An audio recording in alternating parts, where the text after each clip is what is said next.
పనులు ముందుకెళ్ళినటువంటి పరిస్థితి అధ్యక్ష. అంటే ఈ రకంగా 40% ఆ రోజు తెలుగుదేశం ప్రభుత్వ హయాంలో చేసినటువంటి పనులను కూడా గత 5 సంవత్సరాల ప్రభుత్వం నిర్లక్ష్యం చేయడం వల్లే ఈరోజు ఈ చింతలపూడి ఎత్తిపోతల పథకాన్ని ఈ రకమైనటువంటి దుస్థితి ఏర్పడినటువంటి పరిస్థితి అధ్యక్ష. రెండవది ఏదైతే గౌరవ శాసనసభ్యులు కూడా 2014, 2019లో ఈ యొక్క పనులు పురోగతి ఉన్నాయి. 2019, 2024లో ఈ పనులు ఆగిన మాట వాస్తవమా అని ఆయన కూడా అడగడం జరిగింది అధ్యక్ష. వాస్తవం అధ్యక్ష. ఎందుకంటే 2018లో, ఎందుకంటే ఆ రోజు తెలుగుదేశం ప్రభుత్వం ప్రాధాన్యతలో చింతలపూడిని ముందుకు తీసుకెళ్తూ ఉంటే ఆ రోజు వైఎస్ఆర్సీపీ పార్టీ ప్రతిపక్షంలో ఉండి ఆ రోజు తన అనసూయల చేత ఆ రోజు చింతలపూడి ఎత్తిపోతల మీద, పట్టిసీమ మీద, పురుషోత్తపట్నం మీద కూడా ఎన్జీటీకి కేసులేసి ఈ పథకాలు పూర్తవుతే తెలుగుదేశం ప్రభుత్వానికి మంచి పేరు వస్తుందని ఆ రోజు నిలుపుదల చేసేటువంటి విధంగా ఆ రోజు వైఎస్ఆర్సీపీ పనిచేసినటువంటి పరిస్థితి అధ్యక్ష. ఆ రకంగా ఏదైతే ఆ 2018లో ఎన్జీటీ వేసినటువంటి కేసు ఫలితంగా 2021 డిసెంబర్ వైఎస్ఆర్సీపీ ప్రభుత్వం అధికారంలో ఉన్నప్పుడు ఎన్జీటీ ఏదైతే 73 కోట్ల రూపాయలు పెనాల్టీ విధించడంతో పాటు ఏదైతే 3 నెలల్లో పర్యావరణ అనుమతులు తీసుకోమని ఆ రోజు మరి ఎన్జీటీ తీర్పునివ్వడం జరిగింది అధ్యక్ష. దురదృష్టం ఆ రోజు ఉన్నటువంటి వైఎస్ఆర్సీపీ ప్రభుత్వం 3 నెలల్లో ఏదైతే పర్యావరణ అనుమతి తీసుకోమని చెప్పినా కూడా మరి వాళ్ళు మిగిలినటువంటి 3 సంవత్సరాల్లో కూడా ఆ పని చేయనటువంటి పరిస్థితుల్లో ఆ పనులన్నీ కూడా నిలిచిపోయినటువంటి పరిస్థితి వాస్తవం అధ్యక్ష.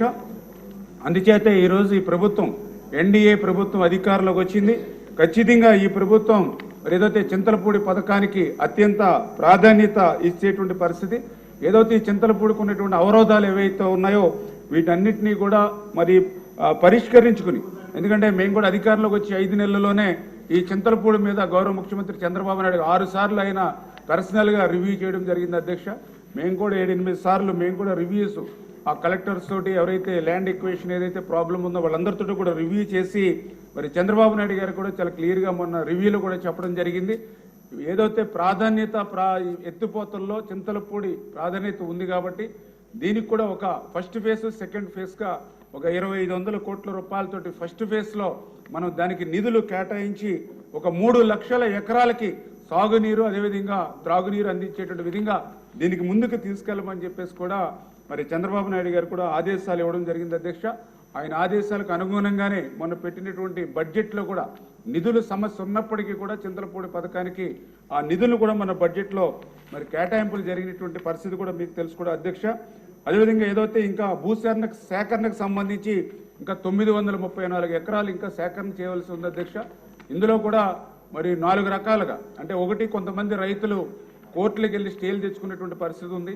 కొంతమంది రైతులు కోర్టులకు వెళ్ళకపోయినా ఫిజికల్గా అక్కడ ఏదైతే వాళ్ళకి ఇచ్చినటువంటి అవార్డు ఏదైతే ఉందో అది అమౌంట్ సరిపోవట్లేదని కొంతమంది ఫైట్ చేస్తున్నటువంటి పరిస్థితి ఉంది.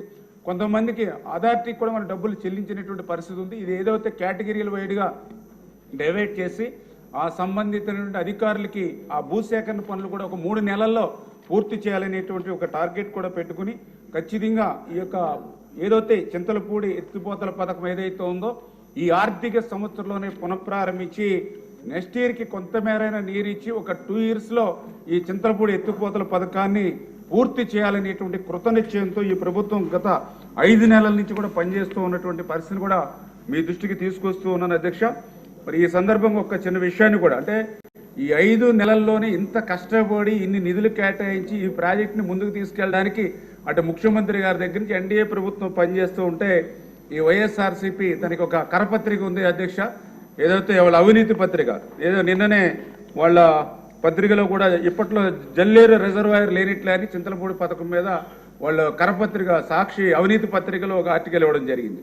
నేను కూడా చెప్తూ ఉంటా, ఏదైతే మనం కూడా సిగరెట్ ప్యాకెట్ మీద చూస్తూ ఉంటాం పొగ తాగుట ఆరోగ్యానికి హానికరం అని, అదేవిధంగా సాక్షి పత్రిక చదవడం కూడా ఆరోగ్యానికి హానికరమే అధ్యక్ష. ఎందుకు నేను ఈ మాట చెప్తున్నానంటే ఏదైతే జల్లేరు రిజర్వాయర్ లేనట్టే అని చెప్పేసి వీళ్ళు ఈరోజు వాళ్ళ పత్రికలో మ్యాటర్ వేసుకున్నారు. కానీ గతం నేను చూస్తే ఏదైతే వాళ్ళ ప్రభుత్వంలోనే, అంటే 2023లో వాళ్ళ ప్రభుత్వం అధికారంలో ఉండగానే మరి ఏదైతే ఆ రోజు మరి పర్టికులర్గా ఏదైతే మన విజయవాడలో జరిగినటువంటి మీటింగ్స్లో కూడా వాళ్ళే ఒక ఎక్స్పర్ట్ కమిటీ అంటే స్టేట్ ఎక్స్పర్ట్ అప్రైజల్ కమిటీ అని 2023 డిసెంబర్ 4-5 తారీఖుల్లో జరిగితే ఆ అప్రైజల్ కమిటీకి ఒక నివేదిక ఇచ్చారు అధ్యక్ష. వాళ్ళు ఇచ్చినటువంటి నివేదికలో చాలా క్లియర్గా submit affidavit for stating that no earthworks dams and no reservoirs are proposed to be constructed in the project. అంటే చాలా క్లియర్గా వాటిలో అఫిడవిట్ సబ్మిట్ చేశారు. ఈ చింతలపూడి ప్రాజెక్టులో రిజర్వాయర్స్ ఏమీ కూడా మేము ప్రపోజల్ చేయట్లేదని వాళ్ళే ఆ రోజు రిజర్వాయర్ని ఎత్తేసినటువంటి పరిస్థితి అధ్యక్ష. దాని తర్వాత మళ్ళీ వాళ్ళు గవర్నమెంట్కి కూడా ఒక లెటర్ కూడా రాశారు అధ్యక్ష. మళ్ళీ డిసెంబర్ 2023లో చాలా క్లియర్గా అందులో కూడా మెన్షన్ చేశారు అధ్యక్ష. Jalleru reservoir component is deferred, kept aside as Jalleru reservoir component exist in the original as well as revised administration approval given by the government.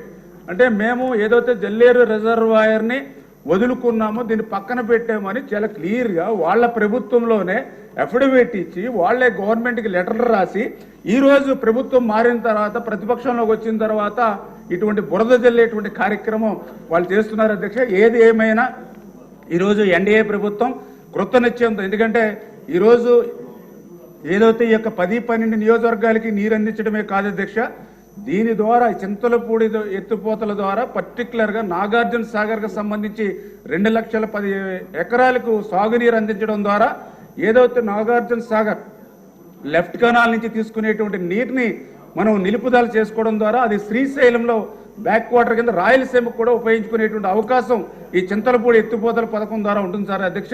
అందుచేత ఇది నదుల అనుసంధానంలో భాగంగా చంద్రబాబు నాయుడు గారి కళ.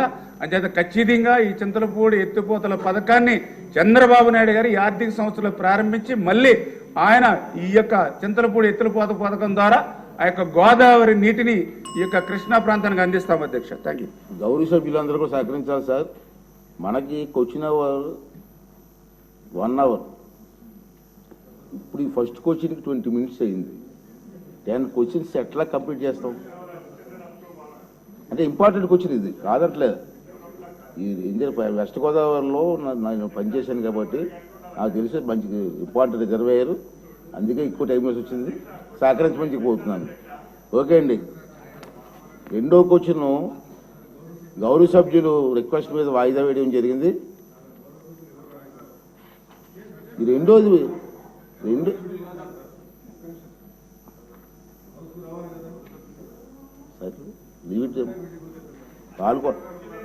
వాళ్ళ కోసం మన టైం వేస్ట్ చేయడం.